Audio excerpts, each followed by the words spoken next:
Hello, everyone, and thank you for joining me, albeit a little late. My apologies for being late today. There has been a lot of tech glitches going on at my end, but now we're here, so I'm grateful. It looks like everything is working. So, good day, and welcome to Transformation Tuesday, where spiritual seekers just like you learn shamanic practices and tools to manifest the life of their dreams by freeing themselves from those old worn out beliefs from their past. Please say hello in the comments if you happen to be here live, even though the time is a little bit later, and certainly if you are watching the replay. Say hi in the comments. I always love to know who's joining me. I'm Liz Forrest, a master shamanic teacher of over 25 years, sharing Toltec practices and tools as I have learned them, and with permission. I teach in person and online in classes and workshops and journeys, empowering students to step into their personal freedom fully, to be free to create and manifest what they truly desire without those old limitations of the past. So thank you for joining me.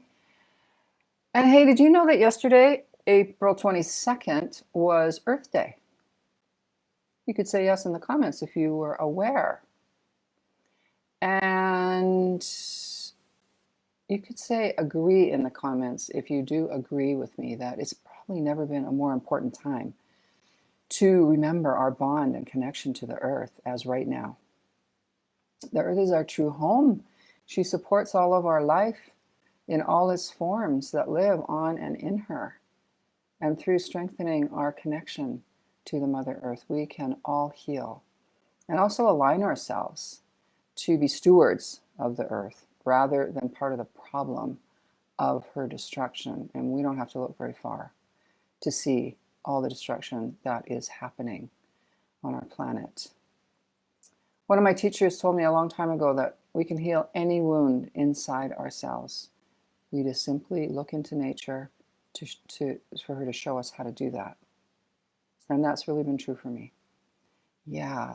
Spending time in nature, looking into nature, the cycles of the natural world, can so help us heal whatever pain or wounding we have inside of us. So a lot of events happened yesterday to honor environmental achievements and bring more awareness to how we can each do our part to protect and honor our planet Earth. And I'm so grateful that attention is brought to that particular day, April 22nd, globally now, for about the past 50 years or so, as a day to be more conscious of how we live. And what we know for sure is that every day is Earth Day. Would you agree? Every day we can become more and more aware of how to be the protectors of the Earth, not just for one day of the year, but every day. So today I want to share with you some of the ways that I'm active in taking care of our Mother Earth. Some things that I do every day and some things that I do regularly. And I would love to hear from you also if you want to share what you do to help be a steward of the earth and protect her and honor her as our true home. So the first thing that I do is I pick up garbage. I pick up garbage. I visit a place out of the city. I live in Albuquerque, New Mexico now, and I go out of the city a bit north of Albuquerque to a particular place. And every time I go up there, which is very often, I pick up the garbage along the road. Yeah, and every time I get probably a full black garbage bag of garbage. Yeah. And so that garbage is sometimes caused by weather, by wind. Then garbage receptacles get knocked over and the garbage gets blown around. And animals, it's out in the country. Sometimes animals make a mess with the garbage. And sometimes, let's be honest, sometimes it's irresponsible humans who make a mess with garbage. And so every time I go there, I pick up garbage. I also recycle everything that's recyclable. And I'm going to bet that all of you do that too. Recycle everything that's recyclable. Whether it's picked up at your home, you city dwellers, as am I, or whether you have to take it to a depot. So where I live now in Albuquerque, not everything gets picked up in our recycle bin.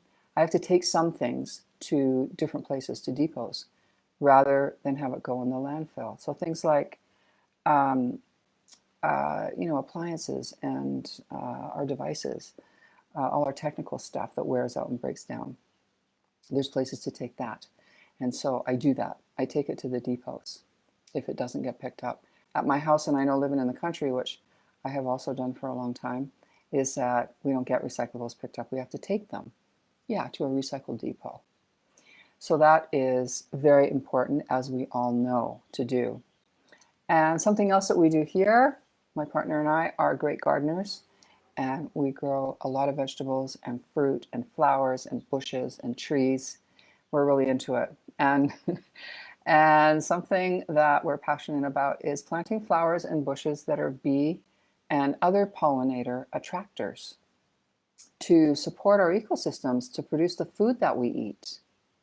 Yeah, so things like sunflowers and lavender and butterfly bush and marigolds, and there's so many that you can plant. You can plant them in pots, you can plant them in the earth if you have that space to do that on your property. They attract the bees, and other pollinators to come to your yard and continue to keep our food chain in motion in the natural cycle. And something else I do is I create simple sacred spaces, or altars if you like, on our property to honor and welcome the 6 directions of east, south, west, north, earth, and sky. It's simple. I have them in the different corners of the property to honor and also to welcome the vibration of the directions, of the medicine of the directions that we live immersed in. And I change them up every once in a while as well, depending on the season, depending on weather. Depending on a few things. So that's something else I do. And in my daily practice and prayer, I always offer my gratitude and respect for the lands that I live and work and play on. And I offer my respect and honor to the Indigenous ancestors, to who they truly belong. Every day I do that. So I would love to hear from you what you actively do to protect and support the earth. If you'd like to share in the comments your contributions, that would be so great. And then we can kind of add to each other's practices, what resonates with us, what we would like to do, and learn from each other. So if you're interested in learning more about the practices and tools that I teach, please email me with the link in the comments that I'm going to drop in there. And I'd love to set up a complimentary Zoom session with you to meet. Share what I do, hear what you do, and keep creating community here. So please click on that link and we can find a time that works for a complimentary Zoom session with me. So thank you for joining me today. And don't forget to click on that link if you would like to meet on the screen. And I will see you next week right here, Transformation Tuesday. Enjoy your day. I send you my love.